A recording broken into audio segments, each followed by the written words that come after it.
سب لوگ پریشان ہو گئے تھے۔ اس کا یوں غائب ہونا کوئی چھوٹی سی بات نہیں تھا۔ وہ سب اس کو ڈھونڈنے کے لیے کچھ بھی کر سکتے تھے۔ عاشق کے ساتھ ساتھ فروا بھی غائب تھی۔ ارسلان ایک بار پھر سے اپنی باتیں دہرانے لگا تھا۔ وہ سب کو بار بار بتا رہا تھا کہ یہ فروا کا ہاتھ ہے ان سب چیزوں میں، لیکن اب بھی ان سب کو یہی لگ رہا تھا کہ فروا اس کو بھی عاشق کے ساتھ ہی شاید اغوا کر لیا گیا ہے اور اس کی جان بھی خطرے میں ہے۔ کسی طرح کے تاوان کے لیے کوئی فون نہیں آیا تھا۔ نہ جانے کون لوگ تھے جنہوں نے ان کے گھر کی معصوم سی بیٹی کو اغوا کر لیا تھا۔ کسی کا بھی دھیان اس وقت باسل اور جاوید کی طرف نہیں جا رہا تھا۔ سب کو یہی لگ رہا تھا کہ امیر خاندان کی بیٹی دیکھ کر اسے یوں اچانک تنہائی میں اغوا کرنے کی پلاننگ کی گئی ہے، جس میں فروا بھی بے قصور ہی پھنستی جا رہی ہے۔ لیکن کسی کے وہم و گمان میں بھی نہ تھا کہ اس سب کے پیچھے فروا کا ہاتھ ہے۔ ارسلان تو ہر ممکن کوشش کر رہے تھے ان سب کو اس بات کا یقین دلانے کی، لیکن کوئی بھی ان کی بات پر غور نہیں کر رہا تھا۔ سب کا یہی کہنا تھا کہ ارسلان پہلے ہی فروا کے خلاف ہیں۔ کسی کے وہم و گمان میں بھی نہ تھا کہ ان سب کے پیچھے فروا ہے۔ سب کو یہی لگ رہا تھا کہ ان لوگوں نے اسے بھی اغوا کر لیا ہے۔ وہ فروا کا تو آگے پیچھے اور فروا کا تو آگے پیچھے بھی کوئی نہ تھا۔ اس کی وجہ سے وہ معصوم پھنس گئی تھی۔ شاید فروا نے اسے بچانے کی کوشش کی ہوگی۔ ان لوگوں کو پتہ چل گیا ہوگا کہ بچی گھر پر اکیلی ہے، اسی لیے ان لوگوں نے یہ قدم اٹھایا ہوگا۔ انہیں اپنی بچی کی جان بے حد عزیز تھی۔ وہ فون کا انتظار کر رہے تھے، جبکہ پولیس کو خبر کرنے کی غلطی کسی نے نہیں کی تھی۔ دادا جان اپنی پوتی پر کسی طرح کا کوئی خطرہ نہیں برداشت کر سکتے تھے۔ یہی وجہ تھی کہ وہ مسلسل آنے والے ہر مشورے کو نظر انداز کرتے ہوئے کڈنیپرز کے فون کا انتظار کر رہے تھے۔ ان سے ان کی ساری دولت مانگ لی جائے، وہ دینے کو تیار تھے، بس انہیں اپنی پوتی واپس چاہیے تھی۔ مہربان شاہ کا تو برا حال تھا، وہ ہر جگہ مارے مارے پھر رہے تھے۔ آج صرف نکاح کی رسم ادا کی گئی تھی۔ شادی ایک ہفتے کے بعد قرار پائی تھی۔ شادی بہت دھوم دھام سے نہیں ہونی تھی، لیکن اس کے باوجود بھی بابا جان کے دوست اپنی بیٹی کو اتنی سادگی سے رخصت نہیں کرنا چاہتے تھے۔ بے شک اس کی بھی دوسری شادی تھی، لیکن پھر بھی وہ اپنی بیٹی کو پوری عزت اور احترام کے ساتھ اس گھر سے اس گھر میں رخصت کرنا چاہتے تھے، اور ان لوگوں کی خواہش کا احترام کرتے ہوئے بابا جان نے بھی بالکل انکار نہیں کیا تھا۔ ہاں، لیکن ان لوگوں کو کیا پتہ تھا کہ پیچھے اتنا بڑا واقعہ پیش آ جائے گا۔ عاشق کا کہیں کوئی اتا پتہ نہیں تھا، جبکہ ارسلان مسلسل عبداللہ کو اسکول سے واپس گھر بلانے ہاسٹل سے واپس گھر بلانے کے لیے کہہ رہے تھے۔ یہ نہ ہو کہ جس طرح وہ لوگ عاشق کو اغوا کر کے لے گئے ہیں، اسی طرح عبداللہ کی بھی جان خطرے میں آ جائے۔ بابا جان نے اس کی بات کو بہتر سمجھا تھا، اسی لیے فوراً ہی عبداللہ کو لینے کے لیے ڈرائیور کو بھیج دیا تھا۔ سب پریشان تھے۔ ان کو امید تھی کہ اغوا کار جلد ہی فون کر کے ان سے رقم کا مطالبہ کریں گے، لیکن ایسا نہ ہوا۔ دن مہینوں میں بدل گئے اور مہینے سالوں میں۔ عاشق ایسی گئی کہ اس کی کوئی خبر نہ آئی۔ تقریباً 1 ماہ کے بعد ان کے ملازم کا کہیں کوئی اتا پتہ نہ ملا تو ملازم زلفی کے گھر والے ان سے پوچھ تاچھ کرنے کے لیے آئے تھے۔ وہ سب پریشان ہو گئے تھے، لیکن ان کی پریشانی زیادہ دیر تک نہ رہی تھی۔ جس ملازمہ نے آ کر بتایا تھا کہ زلفی واپس گھر جا چکا ہے، اس ملازمہ نے آخر منہ کھول دیا تھا۔ حویلی کے پچھلے دفنائی گئی ان کے ملازم طاہر ذوالفقار عرف زلفی کی لاش پولیس کے ہاتھوں لگ چکی تھی اور اب ان لوگوں کو فروا پر شک ہونے لگا تھا۔ پولیس سے لے کر بڑے بڑے سیکیورٹی ایجنسی تک رابطے میں تھی، لیکن کسی کو بھی عاشی نہ ملی تھی۔ جس طرح سے فروا اچانک گھر سے غائب ہوئی تھی، سب کو باسل اور جاوید پر شک ہونے لگا تھا۔ ارسلان تو اب بھی اپنی بات پر قائم تھے کہ سب کے پیچھے فروا کا ہاتھ ہے، لیکن فروا کی اچھائی پر یہ ساری باتیں غالب آ جاتی تھی۔ وہ سب کے ساتھ اتنے اچھے سے، اتنی محبت سے رہتی تھی کہ اس بات کا یقین کرنا بے حد مشکل تھا کہ وہ اس طرح کا کوئی قدم اٹھا سکتی ہے۔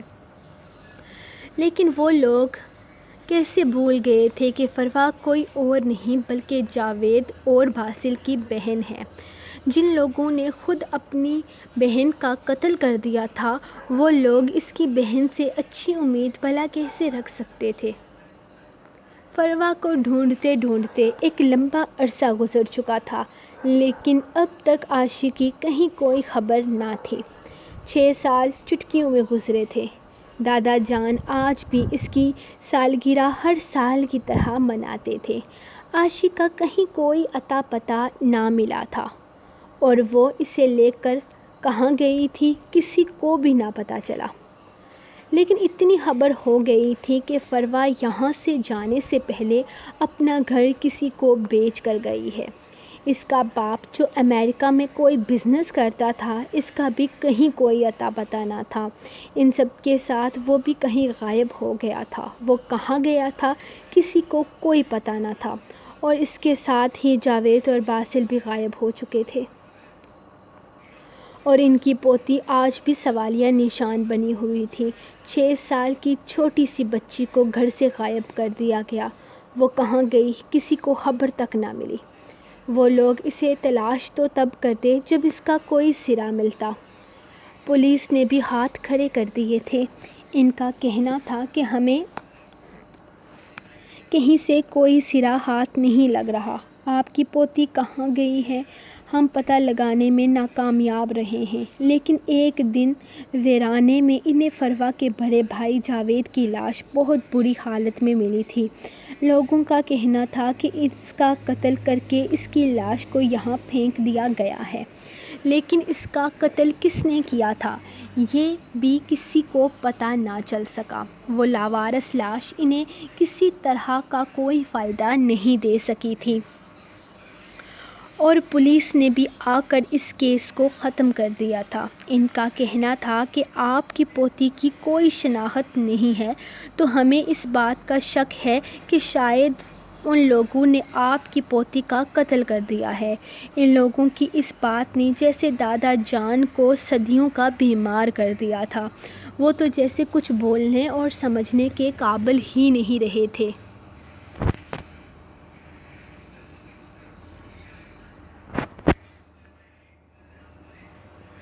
دادا جان، کیا ہو گیا ہے آپ کو؟ اٹھیں نا، آپ کی طبیعت دن بہ دن خراب ہوتی جا رہی ہے۔ مقرر شاہ آج وہ پورے 24 سال کا ہو گیا تھا۔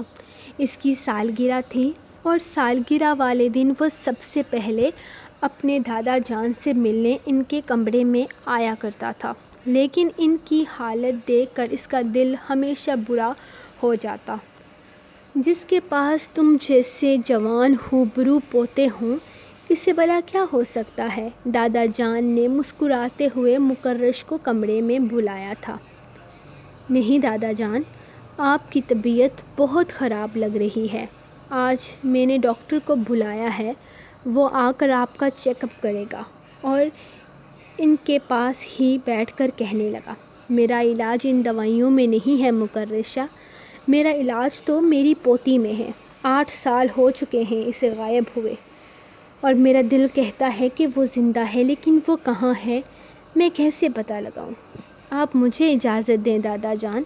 اس نے ایک بار پھر سے ان کا ہاتھ تھامتے ہوئے ہمیشہ والی بات دہرائی تھی، نہیں مقرش، ہم نہیں چاہتے کہ تم ایک سائے کے پیچھے بھاگو۔ یہ تو ہمارا یقین ہے کہ ہماری پوتی جہاں بھی ہے وہ زندہ ہے، اور اگر ہمارا یقین غلط ہوا تو تمہاری زندگی برباد ہو جائے گی۔ نہ جانے کتنے دن، کتنے مہینے، کتنے سال تم اس کو ڈھونڈنے میں لگا دو گے۔ اگر وہ ملنی ہوتی تو ان 8 سالوں میں مل چکی ہوتی۔ شاید ان لوگوں نے اپنا بدلہ پورا کر لیا۔ شاید ان لوگوں نے میری پوتی کو، اللہ نہ کرے دادا جان، اس سے کچھ نہیں ہوگا۔ آپ مجھے اجازت تو دیں، میں اسے ڈھونڈ لوں گا۔ تم اپنی پڑھائی پر دھیان دو مکرش، تمہیں سیاسیات میں اپنا ایک مقام بنانا ہے۔ بہتر ہے کہ ان چیزوں پر غور کرو جو تمہارا مستقبل بنائے۔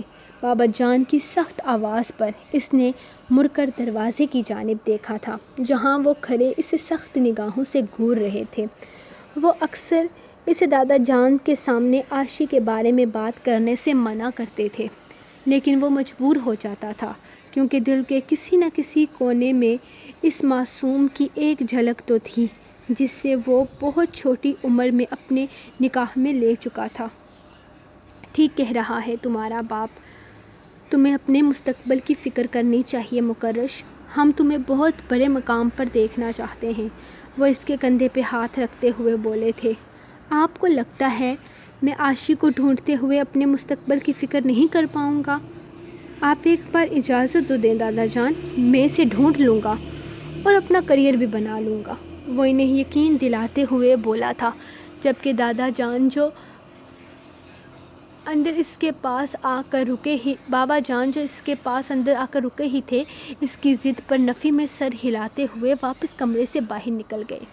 تمہارا باپ ناراض ہوتا ہے ان باتوں پر مکرش، تم اپنے فیوچر پر دھیان دو۔ اگر ہماری پوتی کو ملنا ہوا تو کبھی نہ کبھی ہمیں مل ہی جائے گی۔ وہ اسے دیکھتے ہوئے مسکرانے کی کوشش کرنے لگے۔ ان کے قریب سے اٹھتے ہوئے مکرش نے آج ایک اور فیصلہ خود سے کر لیا تھا۔ ان کے قریب سے اٹھتے ہوئے مکرش شاہ نے آج ایک فیصلہ خود سے کر لیا تھا۔ اب دادا جان اسے اجازت دیں یا نہ دیں، لیکن اب اس نے سوچ لیا تھا کہ وہ خود عاشی کو ڈھونڈنے نکلے گا، کیونکہ اب بہت ہو چکا تھا۔ آخر کب تک وہ اپنے دادا کو مر مر کر جیتے دیکھتا؟ کیا وہ نہیں جانتا تھا کہ عاشی ان کے لیے کتنی اہم ہے؟ ان کے لیے ہی نہیں بلکہ اس خاندان کے ہر فرد کے لیے، اور اس نے فیصلہ کر لیا تھا کہ وہ عاشی کو واپس یہاں لے کر آئے گا۔ سو گائز، یہ رہی آپ لوگوں کی آج کی ایپیسوڈ، اور یہ دیکھ لیں میرے اس ایپ کی حالت بہت ہی بری حالت ہے۔ کوئی 25 بار تو میں ایک ہی وہ دیکھیں، میں ایک ہی چیز کو 25 دفعہ اس کو میں کاپی پیسٹ کرتی ہوں، پھر جا کر کہیں کوئی ہوتی ہے، اور بہت ہی بیکار ایپ ہے، اور وہ والا ایپ جس کو ہم ڈھونڈنے کی کوشش کر رہے ہیں وہ نہیں مل رہا۔ خیر، میں اپنی کوشش جاری رکھے ہوئے ہوں، کبھی نہ کبھی تو مل ہی جائے گا، اس کو میں نے واپس اپڈیٹ کر لینا ہے۔ تو باقی پاسٹ کا فرسٹ پارٹ ختم ہو چکا ہے، اب پاسٹ کا سیکنڈ پارٹ سٹارٹ ہو گیا ہے، جو کہ اب آگے ہوگا۔ جیسا انایا اور چناوت کی سٹوری، مکرم کی سٹوری، اب آپ کو جلدی وہ ساری سٹوری بھی ڈیلیٹ کر دوں گی میں، اسی ویک یا 10 دن میں سب سیٹ کر دوں گی، تو ہم واپس اپنے مستقبل کی طرف چلیں گے۔ ہمارے فیوچر جو ہو رہا ہے پریزنٹ، وہاں پر جائیں گے کہ کیا کیا ہونا ہے، تو ہم واپس اپنی اسٹوری تک آ جائیں گے۔ لیکن تب تک کے لیے آپ لوگ میرے اس کمپٹیشن کو، جس کی میں پوسٹ تیار کر دی ہوں، ابھی نہیں کر پائی کیونکہ ابھی مجھے بہت نیند آ رہی ہے، تو ابھی میں سو جاؤں گی، صبح نماز کے ٹائم اٹھوں گی تو تب میں ایپیسوڈ لکھوں گی آپ لوگوں کی صبح والی، تو انشاءاللہ کل دوپہر یا شام تک پوسٹ لگاؤں گی کمپٹیشن کے حوالے سے، تو بی ریڈی، آپ لوگوں کو پہلے بتا رہی ہوں کیونکہ یہ یوٹیوب کا کمپٹیشن ہے۔ تو ملتے ہیں نیکسٹ ایپیسوڈ میں، تب تک کے لیے اجازت، اللہ حافظ۔ اب یہ